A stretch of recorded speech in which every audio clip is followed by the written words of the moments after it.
Half the sperm head for the empty fallopian tube, while the other half swim toward the tube containing the unfertilized egg. Now, only a few thousand remain. Inside the fallopian tube, tiny cilia push the egg toward the uterus. To continue, the sperm must surge against this motion to reach the egg. Some sperm get trapped in the cilia and die.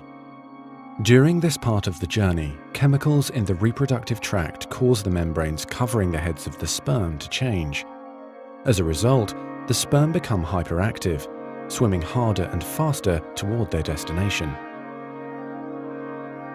At long last, the sperm reach the egg. Only a few dozen of the original 300 million sperm remain.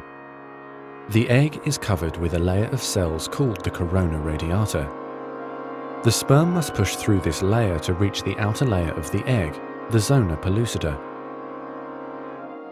When sperm reach the zona pellucida, they attach to specialized sperm receptors on the surface, which triggers their acrosomes to release digestive enzymes, enabling the sperm to burrow into the layer. Inside the zona pellucida is a narrow, fluid-filled space just outside the egg cell membrane.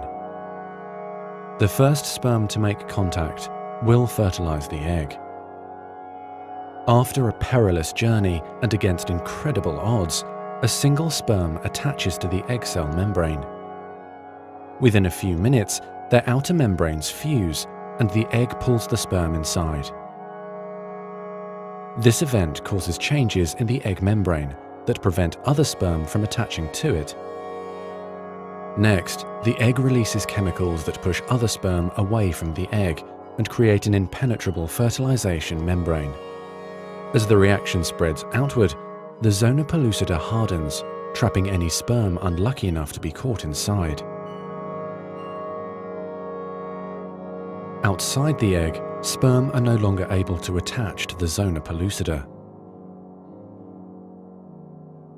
Meanwhile, inside the egg, the tightly packed male genetic material spreads out. A new membrane forms around the genetic material, creating the male pronucleus. Inside, the genetic material reforms into 23 chromosomes. The female genetic material, awakened by the fusion of the sperm with the egg, finishes dividing, resulting in the female pronucleus, which also contains 23 chromosomes.